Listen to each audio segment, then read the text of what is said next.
Asalaamu calaykum waraxmatullaahi wabarakaatu. Dhammaan waan idin salaamay asxaabta ana aadka u jeclahay.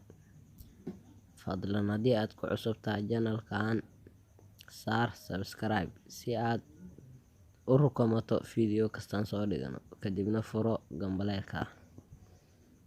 Maanta channelkeena waxaynu kusoo xusi doonaa cashir aad iyo aad u muhiim ah. Cashirkaas oo ah sidee baa u qarin kartaa subscribe-kaaga.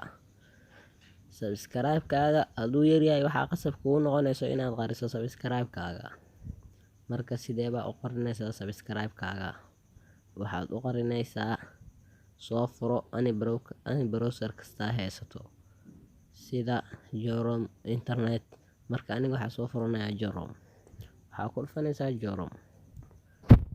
Barta searching-ka waxaa ku qoraysaa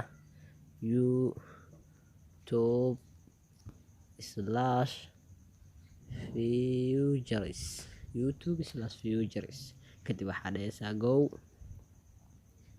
Kadib waxaad taabanaysaa halkan ay ku qoran tahay htt oo kan koowaad kan ku xiga ah.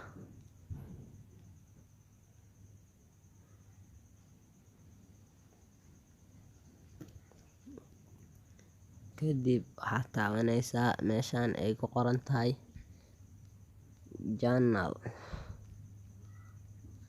channel ayuu noo joogaa. Kadib waxaa kasii dooranaysaa meeshay ku qoran tahay advanced.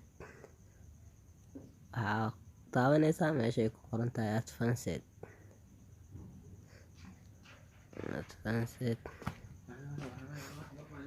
Kadib halkan ay ku qoran tahay subscribe counts display soo muuji the numberka of people subscribed to my channel. Wuxuu ku leeyahay soo muuji inta qof ee ku xiran channelkaaga tiradooda.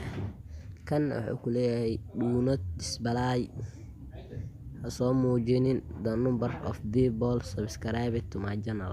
Soo muujinin inta qof ee ku xiran channelkaaga.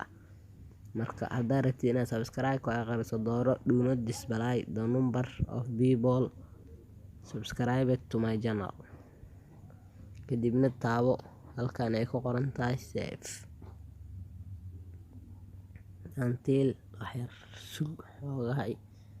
Kadib sidaas ayaaba ku qoraysay subscribe-kaaga. aad iyo aad ayaa ugu mahadsan tahay daawashadaada. Fadlan haddii aad ku cusub tahay channelka ha hilmaamin inaad subscribe saarto, kadib furo gambaleelka si aad u rukumato muuqaal walbaan soo dhigno.